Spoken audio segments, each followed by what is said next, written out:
This episode brought to you by MeepleRealty.com, your source for high-quality custom board game inserts. Meeple Realty, think inside the box. Hey everybody, welcome to Board Online, Board Offline. Today we've got a how to play video for you. We're going to be going through Dark Souls, the board game. Now this is based off of a really difficult and really cool video game for... I'm not sure where it came out originally. I played Dark Souls 2 on the Xbox 360. Haven't played Dark Souls 1 or 3. But let's get into the board game itself. I'm going to show you how to play Dark Souls. As you're watching this video, if you decide that Dark Souls is something you might want to try out, check out in the description below a link where you can purchase the game, and a small bit of the proceeds from that will go to support the channel. Alright, let's get to how to play. Now, Dark Souls is a game of exploration, advancement, and death that culminates in an epic boss battle. Players will explore the initial area and will eventually face a mini-boss. If they manage to defeat the mini-boss, then they'll explore an additional area, and if they manage to survive that, then they'll finally face off against the main boss. First, the players take the mini-boss and main boss tiles and set them aside. Then the players locate the Bonfire Tile and set it in the main play area. The player then takes the remaining 6 tiles, shuffles them up, and places them out randomly in any order as long as it's leading farther and farther away from the Bonfire Tile. Players should make sure that the doorways align properly. The fog gate token is placed on an empty portion of a wall farthest from the bonfire. If 2 tiles happen to be tied for the farthest, then the player chooses which tile will have the fog gate token on it. The remaining 2 tiles are placed back in the box. The bonfire has a limited number of sparks based on the number of players, which you can find at the bottom of page 8 of the rulebook. The player places the spark dial with the appropriate number of sparks on the bonfire. When the players are defeated or choose to rest, the dial is turned down 1 number. If the dial ever reads 0, the characters can no longer rest there, and the next time a character is killed, the game is over. The players now select the mini-boss they would like to fight later in the game. Locate the mini-boss miniature, health dial, boss data card, boss behavior cards, and boss treasure cards. Set all these items aside with the boss tiles, and they will be used later. Next, locate the encounter cards, separate them into level 1, 2, and 3, shuffle each deck individually, and then locate the boss data card. At the bottom of the boss data card, players will find the levels of encounters they'll face before reaching that boss. The players then draw the indicated number of level 1, level 2, and level 3 encounter cards, in this case 0, and places each of them on a tile. Players should place the level 1 encounter cards on the tiles nearest the bonfire tile, and as the encounter cards are higher level, they should be placed farther from the bonfire tile. Each player now selects one of the 4 characters. The player then locates the character board, the character model, and the starting equipment. We'll look at these cards more in detail a little later, but for now, just know that this symbol right here indicates which slot that card will go in, and place it in the appropriate slot. The player then places an Estus flask, luck token, and heroic action token on the player board. Finally, the player places 1 white level up token in each square hole for the base level of strength, dexterity, intelligence, and faith. Next, the player should find the common treasure cards. All treasure cards have this symbol, and common treasure cards have the exact same symbol in the top right corner. The players also need to find the 5 class treasure cards for each character, which again will have this symbol on the back, but have the character's symbol over the regular treasure symbol in the top right corner. Shuffle the 5 treasure cards for each character into the main treasure deck. Place the treasure deck here on the treasure deck section of the bonfire tile. The player should locate the legendary treasure cards and the transposed treasure cards for each character and set them aside for later use.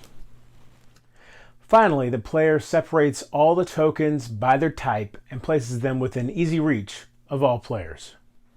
Each tile has 1 or more doorways which allow characters to travel between tiles.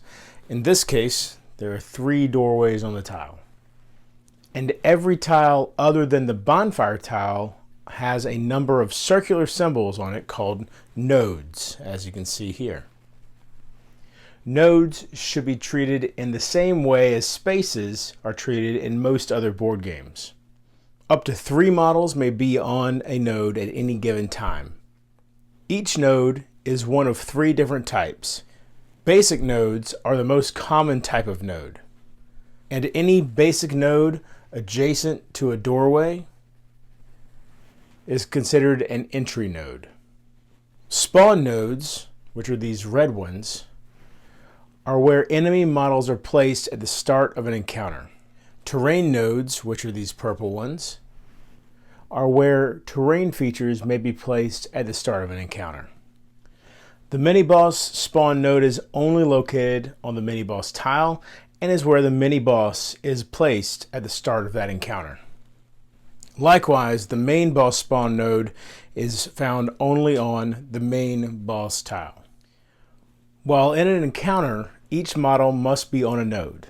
When a model moves, it moves from its current node to any adjacent node. An adjacent node is any node located directly next to the model's current node, horizontally, diagonally, or vertically. So in this case, adjacent nodes to this node would be this one, and this one. Attacks and effects have a maximum range indicated by this icon here and here. Range is counted from model to model, whether friendly or enemy. Range 0, as with the warrior's battle axe, means the models must be on the same node. The Silver Knight Great Bowman has an unlimited range. However, if he had a range 1, he could be no farther away than 1 node. If he had range 2, no farther away than 2 nodes, and so on. As mentioned earlier, up to 3 models may share a single node. If there are already 3 models on a node and another model moves onto it, the players must push a model. We'll discuss exactly how pushing works later, but that will reduce the count on the node back down to 3. Nodes also may never have more than 1 boss on them at a time. If 1 boss moves onto a node with another boss, then players must push the boss that was on the node first.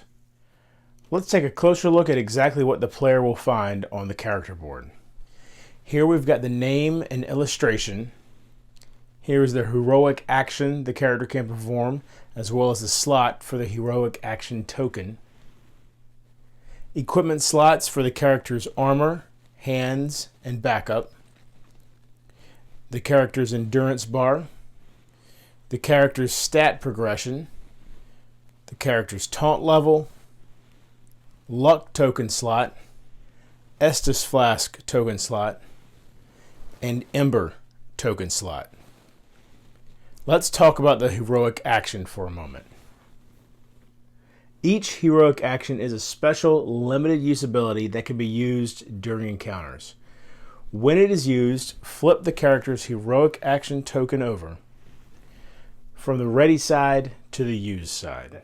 Once the heroic action is used, it may not be used again until the heroic action token is flipped back to the ready side. This is done each time the characters rest at the bonfire. The stat progression area lists the base stats for the character as well as the upgrade tiers for those stats. Each character has 4 upgradable stats: strength, dexterity, intelligence, and faith.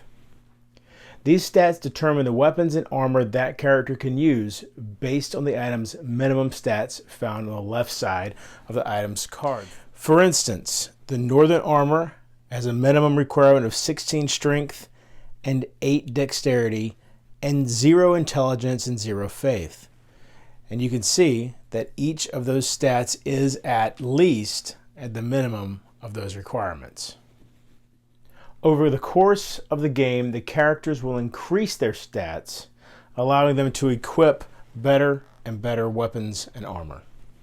Each character carries a single luck token which is ready at the start of the game. During a player's attack, block, or dodge roll, she may flip the luck token to re-roll 1 single die. Once used, it may not be used again until it is refreshed.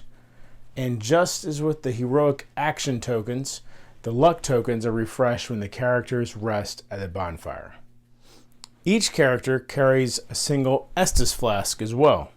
At the beginning of the game, the Estus flask is full. During the character's activation, the player may use the Estus flask by flipping it over to remove all black and red cubes from the endurance bar. Once used, it may not be used again until it's refilled, and just as with the other tokens, it's refilled by resting at the bonfire. A character's combat abilities are primarily derived from the equipment she carries. At the start of the game, the character will start with very basic equipment, but as the game progresses, the character will find better and better equipment, making her more effective in combat. Let's take a look at exactly what comes on the equipment cards. Here you've got the name and illustration. Down here are the actions. In the top right corner is the card type. The icon below that indicates the equipment slot the card will go in. The top left is the range. Below that are the stat requirements for the character. And along the bottom are the block, resist, dodge, and upgrade slots. Finally, most cards in the game will have the set symbol, which just indicates whether the card came from the base game of Dark Souls or one of the expansions. We'll discuss more about an item's actions a little bit later, but for now just know that for this action, a player would spend 0 stamina and roll 2 black dice, whereas with this one, they would spend 2 stamina, roll 2 black dice, and hit every target on a node. Also, oftentimes an action may have an equipment modifier. This is a fixed value that adds or subtracts from the die roll associated with the action. So with the Claymore, with either one of these 2 actions, whenever the final die roll, the player would add 1 to it. As previously mentioned, armor goes in an armor slot. Any item with this symbol goes in a hand slot. This symbol also indicates it is a one-handed item. A player may hold up to 2 one-handed items at a time. This symbol indicates the weapon is a 2-handed item. In order to hold a 2-handed item, the other hand slot must be empty. A character is able to possess up to 3 weapons at any given time. However, any weapons not actually being held must be placed in the backup slot. The backup slot is the only equipment slot that can hold more than 1 weapon at a time. As previously discussed, range determines how far away a character may attack enemies or assist allies. It's important to note that some abilities will specify a different range than the equipment's base range. So with Soulstream, the base range is 1, but with this ability, 2, and with this one, 3. The block, resist, and dodge stats show what type of dice the player will roll to defend herself against damage during encounters. The upgrade slots show how many times that item may be upgraded. One special type of treasure that a player may find is the Ember card. When the player finds this card, she places an Ember token on the Ember token slot. The Ember token does not have to go on the character that actually located the Ember card. Instead, it can go on any character that does not already have an Ember token. A character may never have more than one Ember token, so in the rare case that players find an Ember card when all characters already have one, shuffle the Ember card back into the treasure deck and draw a new treasure card to replace it. When a character has an Ember token, anytime she suffers 3 or more damage from an attack, she reduces that damage by 1. If the party is ever defeated in an encounter, the Ember token is lost. This is the Bonfire Tile, as previously mentioned. It serves as the base of operations for the party's exploration, and the characters may return to it at any time they are not in an encounter. There are no nodes on the Bonfire Tile because it is never the location for an encounter. However, it does contain numerous important features. The bonfire itself holds the party's spark dial. The treasure deck is located on this space.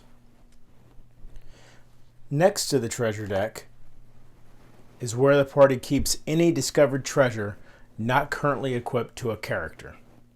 This is called the party's inventory. This is the soul cache. Souls are the currency of Dark Souls and are used in numerous ways when interacting with the non-player characters. The soul cache starts with 0 souls unless playing a solo game, in which case it starts with 16 souls. This is Blacksmith Andre. When the party returns to the bonfire between encounters, they may visit Andre to purchase treasure, change equipment, and upgrade equipment. To purchase equipment, the player removes 1 soul from the soul cache and draws the top card of the treasure deck. Any character who meets the stat requirements may equip whatever item is drawn from the treasure deck. If no character equips the item, place it instead in the inventory. Players may purchase as much treasure as they can afford. To change equipment, a player may freely swap out any items on her character board with any items in the inventory, as long as her character has the necessary stats. Andre also allows players to upgrade their equipment. To upgrade equipment, the only cost is that the player needs to have found an upgrade card in the treasure deck. Each weapon and armor card indicates how many upgrades it can hold, 0, 1, or 2. As you can see, each of the starting pieces of equipment for the warrior cannot be upgraded. However, if the warrior was using the Great Mace, it could be upgraded a possible 2 separate times.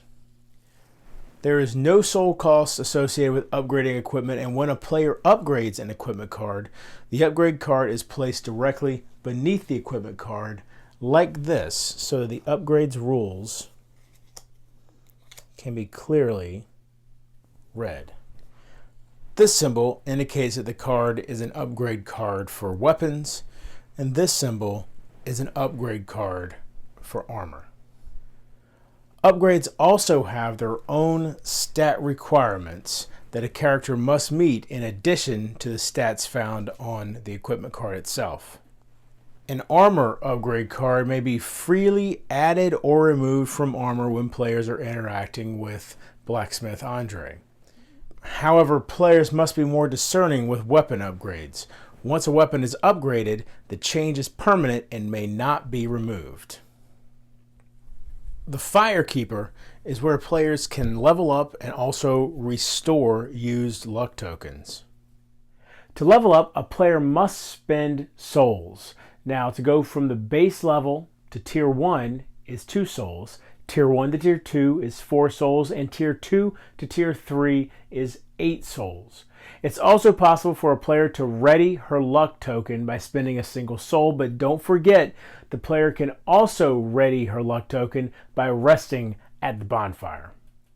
And speaking of resting at the bonfire, the party may choose to rest anytime they are on the bonfire tile. Also, if a party is defeated in an encounter, at that point the characters must rest at the bonfire. When the party rests at the bonfire, the players resolve the following steps. First, turn the spark dial down 1 number. Refill all Estus flasks. Ready all heroic actions. Ready all luck tokens. And turn any face up encounter cards face down.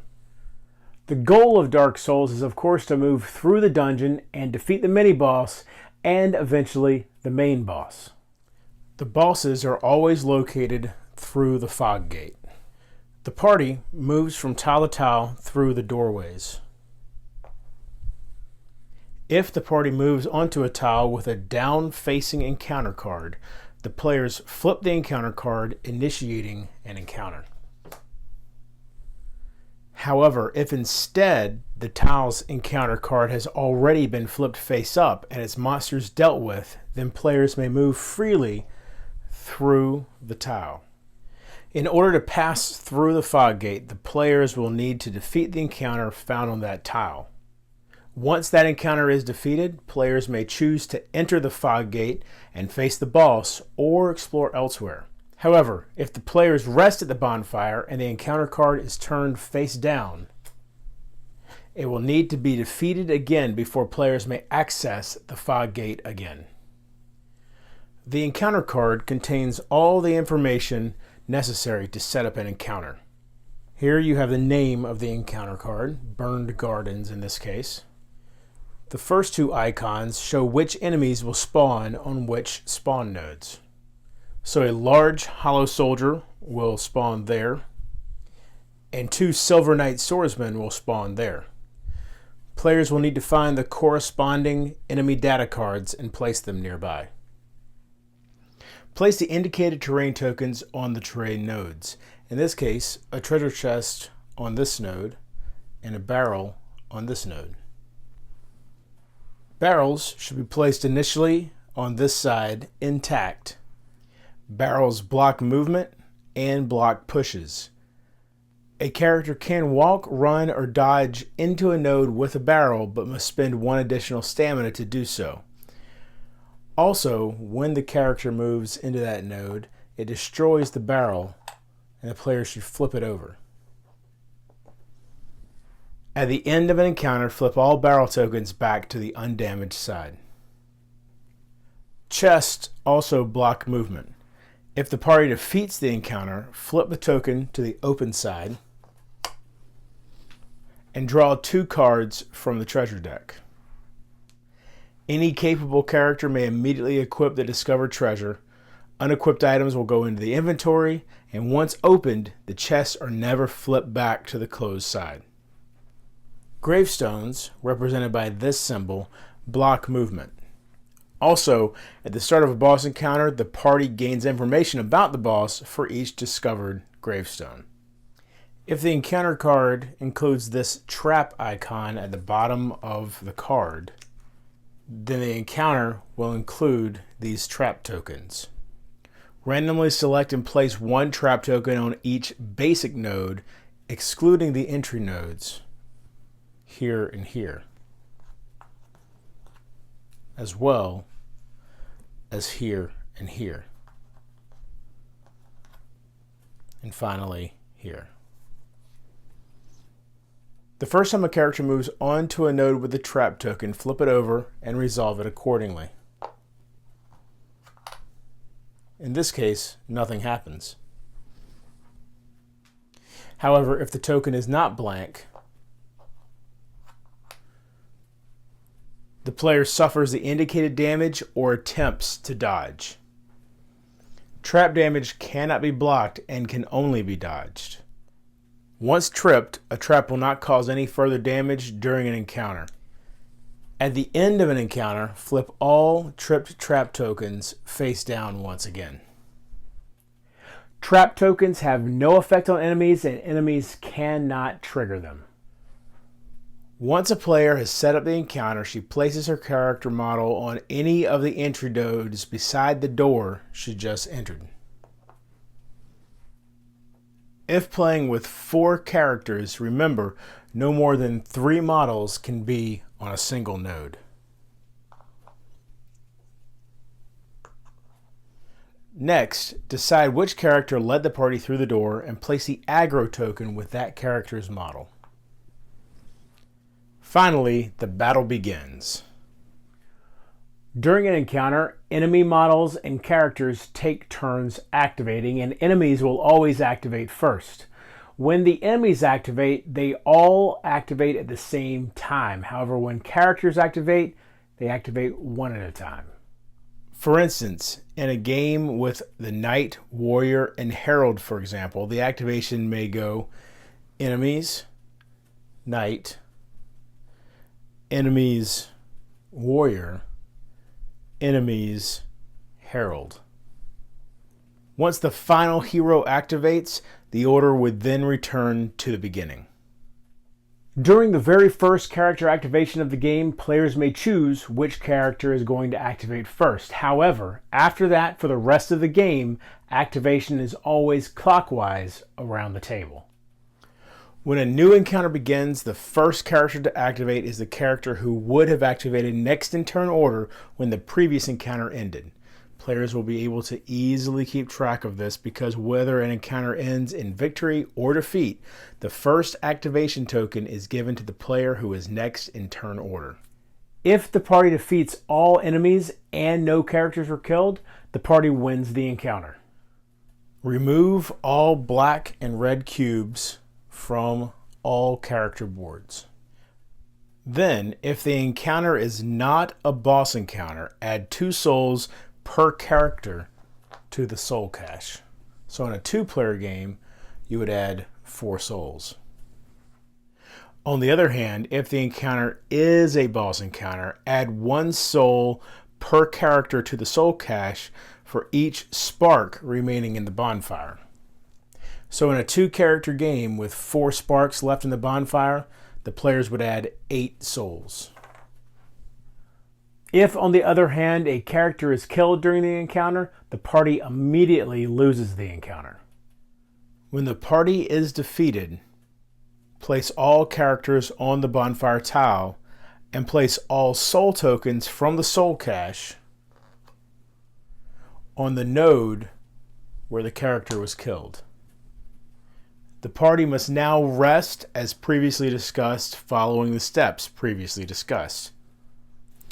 To regain the lost souls from the node, 1 character must move onto the node. If any character dies before these souls are retrieved, the souls are discarded and lost forever. It's important to note that once an encounter is begun, the party may not leave until they either are victorious or are defeated. When a character or enemy makes an attack, the model that must defend against the attack is the target. Most attacks will have a single target. Some target all opposing models on a single node, and some boss attacks can even target opposing models on multiple nodes. Characters will never target other characters, and likewise, enemies will never target other enemies. A character is considered to be hit by an attack even if it deals 0 damage due to block or resist.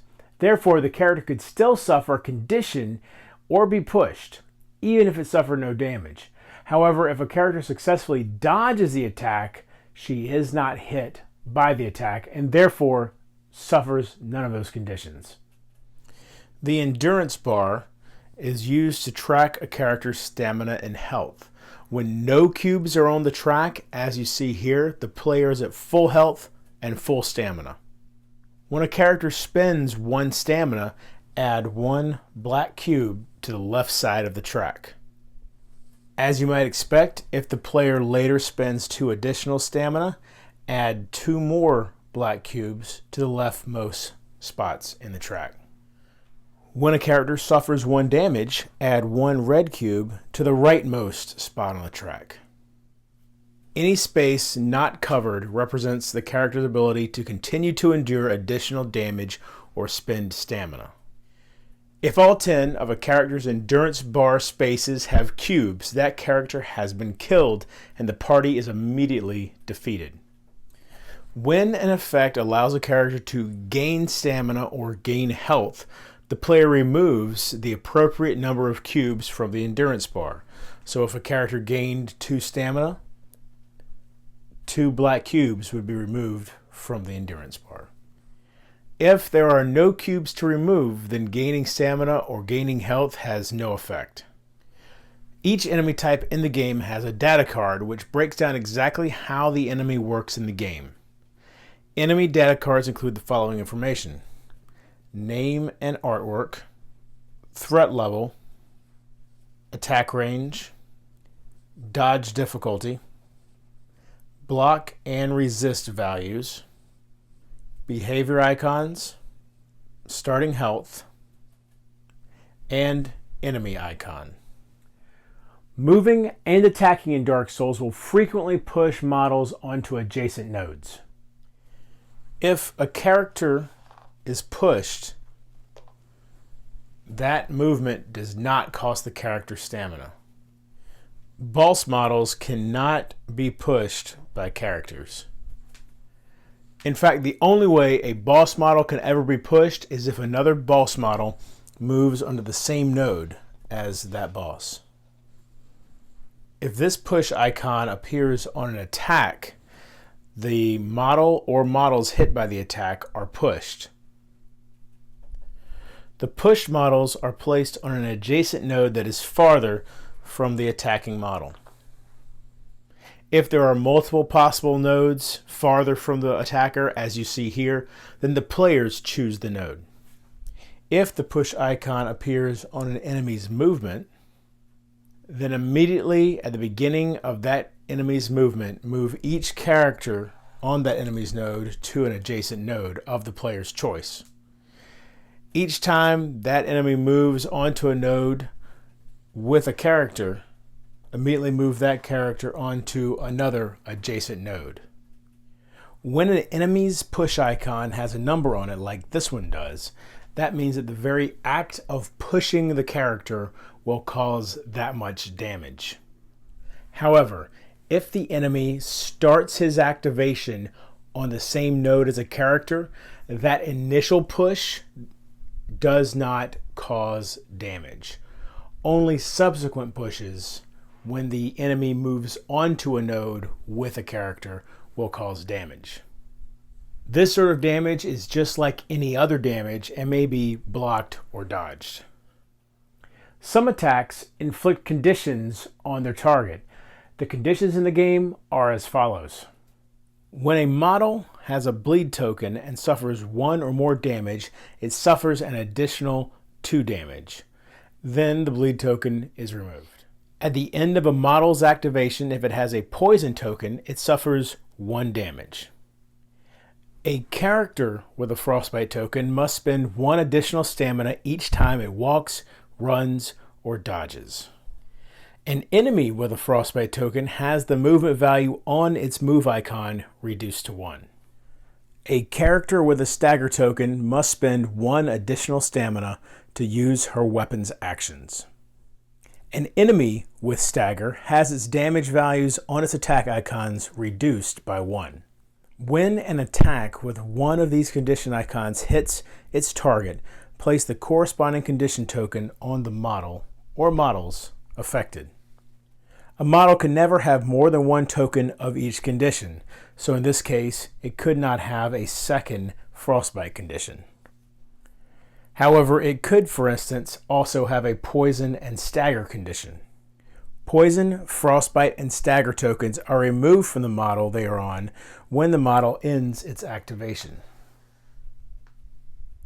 Remember that a bleed token is removed after it causes its model to suffer additional damage. Also, no model will maintain a condition after the end of an encounter. When a character starts their activation, the following occurs. The character gains 2 stamina. The character gains the aggro token. And the character may swap items between his backup slot and hand slots. Then, after completing those 3 steps, the character may attack and then move, or move and then attack. Keep in mind, the character may move before or after an attack, but not both. Once the character has resolved both its attack and movement, then the character's activation ends and the next enemy activation begins. So let's talk a bit about character movement. Characters have 3 methods of voluntary movement. Once per activation, a character may move to one adjacent node without spending stamina. This is called walking. After a player has walked, she may then move any number of additional nodes per activation at a cost of 1 stamina. So after moving to this node, the player could then move 1 more node to be in the same node as this enemy, which would cost the player 1 stamina. This is called running. The third type of movement actually occurs during the enemy's activation. When a character is attacked by the enemy, the character may move 1 node in order to dodge the incoming attack. This represents the character diving into a roll. During an activation, a character may make up to 1 attack with each weapon she is holding in her hand slots. To make an attack, the character targets an enemy within range of one of her weapons. As you can see, the battle axe has 0 range. She then chooses one of that weapon's attack options and spends the stamina equal to the listed stamina cost of that attack. So if she chose the first attack, it would cost 0, but let's say she chose the second attack, it would cost 2 stamina. She then rolls the dice matching the quantity and color of those shown on the chosen attack. In this case, 2 black dice. Each sword that comes up on the rolled die represents a single damage. Most weapons cause physical damage, and the players will subtract the target's block value from the damage total. So the player rolled 4 damage. The Silver Knight Swordsman's block value is 2, so the player dealt 2 damage. Elemental weapons and spells cause magical damage, represented by this yellow symbol here. These attacks will instead be subtracted from the target's resist value. So in this case, the resist value is 1, and if using this first attack, the player had rolled 4 swords, 3 damage will be dealt to the Silver Knight Swordsman instead. Once the correct amount of damage is determined, the player places that number of wound tokens on the enemy. However, of course, in this case, the enemy only has 1 health, and so 3 damage would have killed him. Anytime the total wound tokens the enemy has suffered is equal to or greater than its health value, it is destroyed and removed from the tile. Though many weapons deal only physical or magical damage, some weapons have additional abilities. The icon in between the 3 dice and the push icon is called the node icon. Attacks with the node icon target all enemies on a single node within range instead of targeting just one enemy.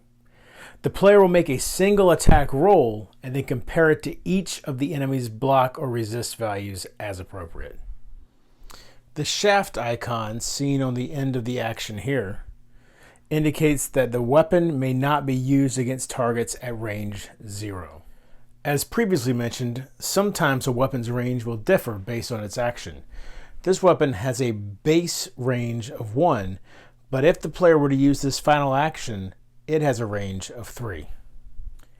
An attack with the shift icon allows the player to move up to the indicated number of nodes, either before or after the attack, depending on the placement of the icon. In this case, it would be after the attack. This form of movement costs 0 additional stamina and does not replace the character's ability to walk or run. And the repeat icon allows the character to use that entire weapon option the number of times indicated in the circle. As previously mentioned, all enemy models activate during every enemy activation, starting with the highest threat level enemy continuing to the lowest threat level enemy. For enemies with equal threat levels, the players may choose the order that they activate. Non-boss enemies follow the icons on their behavior cards, and the icons are resolved from left to right. The enemy movement icon determines exactly how an enemy will move. Frequently, other smaller icons will appear around the movement icon, modifying the movement. When an enemy is moving toward a model, it will stop its movement when it is on the same node as its target.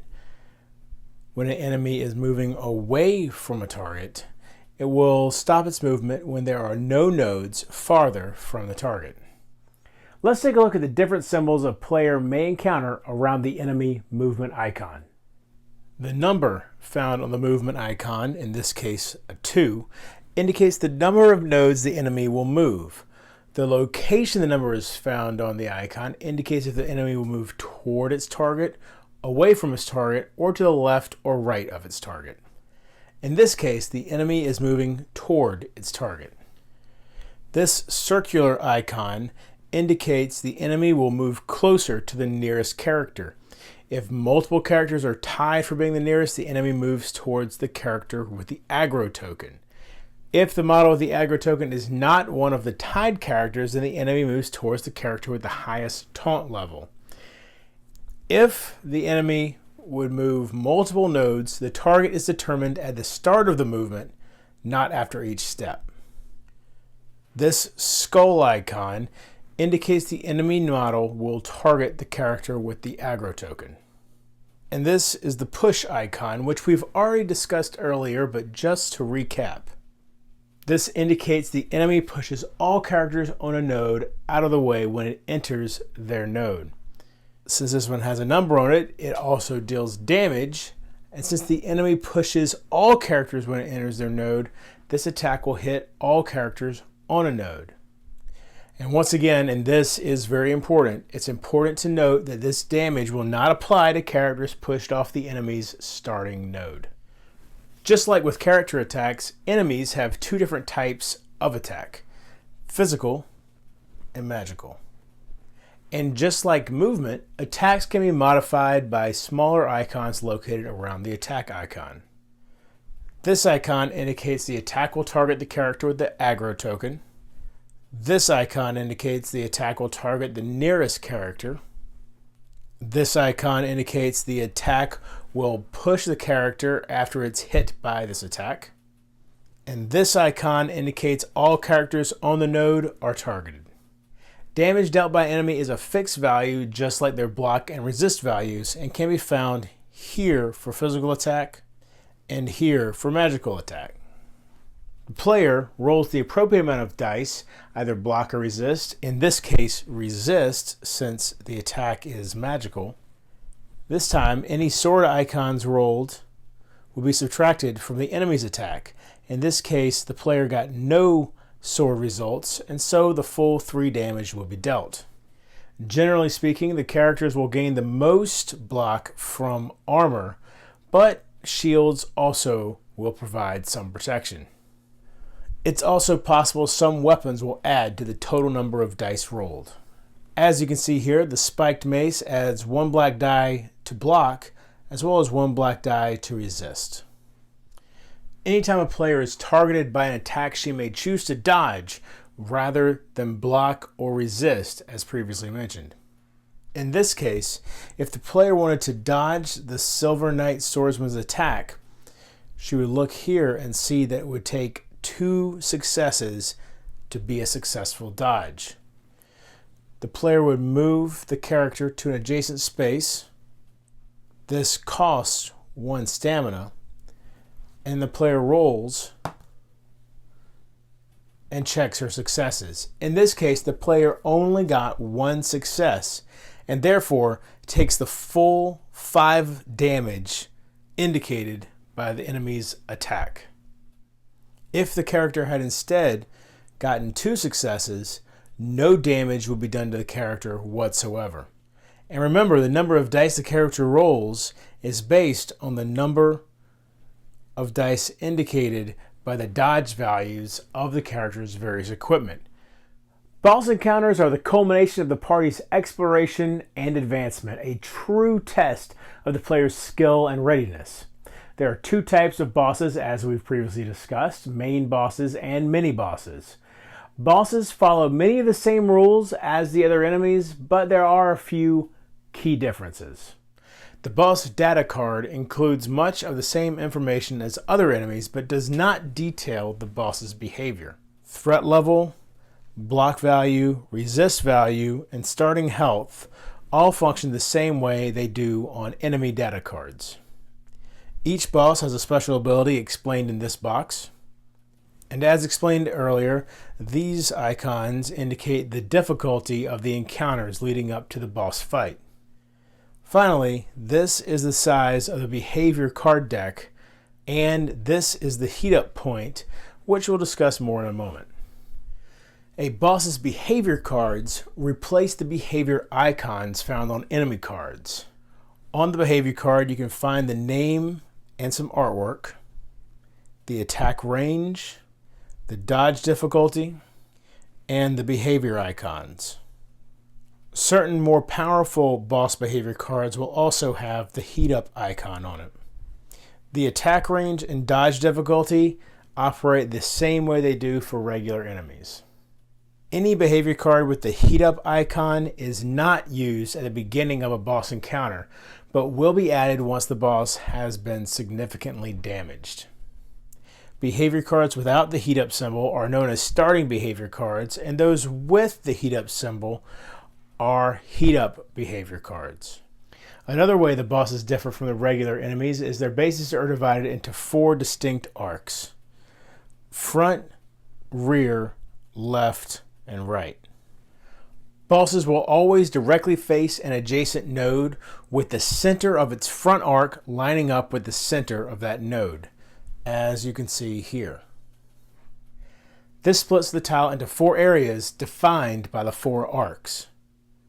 Each node on the tile is in at least one of these arcs. Nodes along the border, as you can see here, are considered to be in both arcs.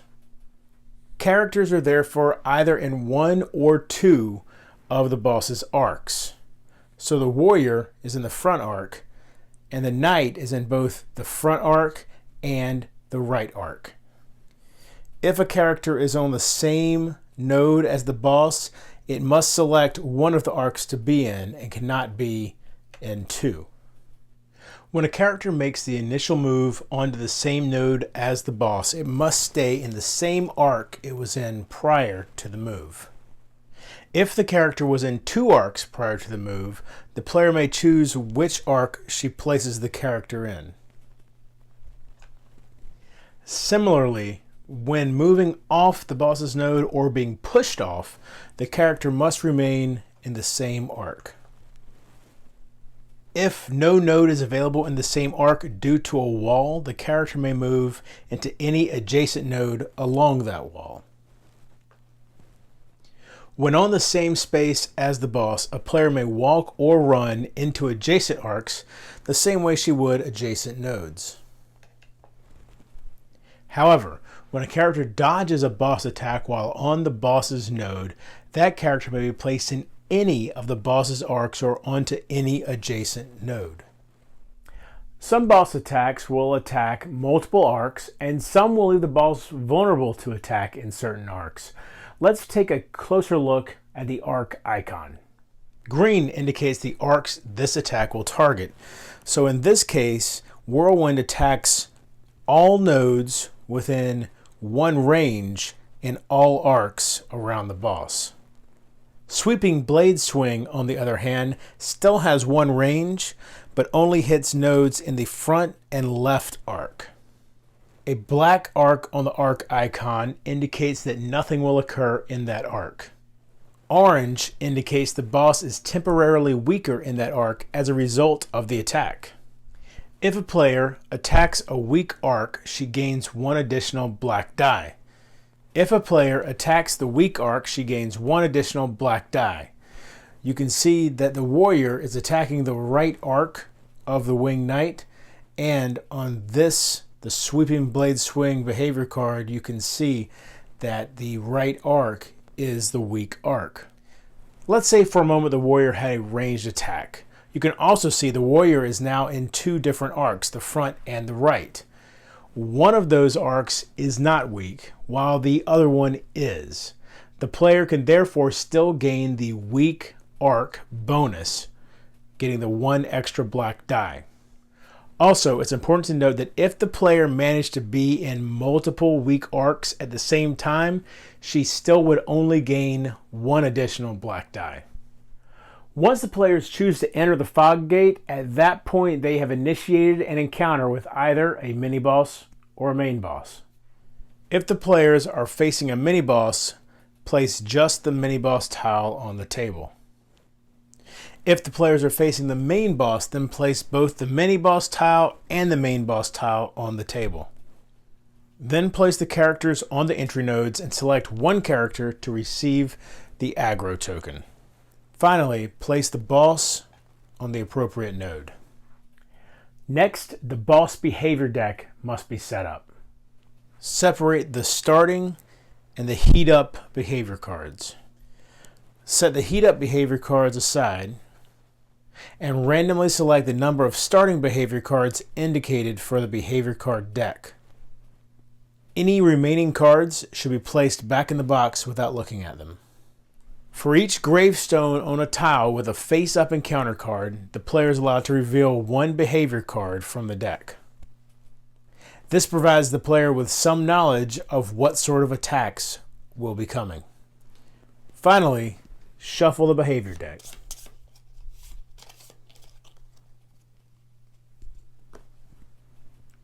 At this point, the boss encounter is ready to begin. The boss's health dial will start at the indicated starting health number. However, if the health ever drops to the heat up point, which is also indicated on the dial, the players will then take the heat up behavior cards, shuffle them, select one at random, and shuffle it into the behavior card deck. At the start of a boss's activation, flip over the next behavior card and place it in a discard pile face up. The boss follows the icons from left to right as usual. Keep in mind, if the repeat icon appears as you see here, the boss will repeat its entire behavior the indicated number of times. Whenever the boss behavior deck is empty at the start of a boss's activation, pick up the entire discard pile and flip it over without shuffling it. Then continue combat as normal. When a boss moves towards a character, first turn the boss so the center of its front arc faces an adjacent node that is closer to the character. The boss then moves forward without changing its facing again. If a boss instead moves away from a character, it turns so the center of its back arc is facing an adjacent node that is farther from the character. The boss then backs up onto that node again without changing its facing. If a boss is to move toward a character which is already on its node, then the boss turns so the center of its front arc is facing that model. If a boss moves onto a node with another character, that character stays in the arc it was already in, the same way it would stay in that arc if the character moved onto the boss's node. It's possible that some bosses can move without changing their facing, in which case it simply shifts in the appropriate direction and does not rotate. As you can see here, the boss shifts 1 space to the left. If the behavior card has this icon facing either to the left or the right, the boss turns 90 degrees in the indicated direction. In this case, 90 degrees to the right. If the boss has this turn icon, it will turn 180 degrees. Finally, this is the leap icon. It allows a boss to move directly to its target. The player removes the boss from the tile and places it directly on the node where the target is located. There is no limit to the number of nodes a boss can travel during a leap, and the boss does not change its facing as a result of the leap. All leaps also have the push icon. When a boss leaps, the characters are no longer considered to be in any particular arc, so when the boss lands, any push characters may be pushed to any adjacent node. Now let's talk a little bit about how a boss attacks. It's important to remember that a boss does not rotate when it attacks. That only happens when it moves. A boss's attacks are resolved similarly to those of other enemies. However, it's important for players to remember that the boss only attacks the indicated arcs in the arc icon. Bosses also have one additional attack icon not available to regular enemies.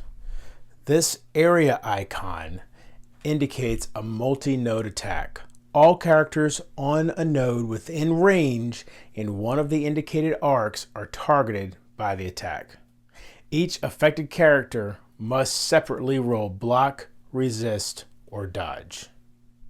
After defeating a mini-boss encounter, place that boss's treasure cards in the inventory. Then complete the following steps. First, just as at the beginning of the game, the player selects 4 tiles at random and places them in any order she wishes. The bonfire sparks are then reset to the appropriate number based on the player count. In step 3, the player will choose the main boss rather than the mini boss, as you might expect, and gather all the required items just as she did before. Then the player will set out the encounters as indicated on the main boss's card. And finally, instead of creating a new treasure deck, the player will shuffle new cards into the existing deck. First, she will shuffle the pile of legendary weapon cards indicated by this icon in the top right, and then randomly select 5. Those 5 will then be shuffled into the main treasure pile. Those 5 will then be shuffled into the main treasure deck. Then the player will collect the 5 transposed treasure cards for each character. Here you can see this is for the Herald, and shuffle those into the treasure deck as well. The player is now ready to take on the main boss, or at least as ready as she can be. When the party defeats the main boss, they win the game. The main bosses do have their own treasure cards, however, those are only used in campaign play. With a few rule changes, which are found on page 33 of the rulebook, players can play an entire 6-mission campaign, but I'll leave that for you to discover on your own. I hope you enjoyed this video, and I hope you found it informative and useful. If you did, please give it a thumbs up and consider subscribing to my channel if you haven't already. And until next time, if you're bored online, board offline.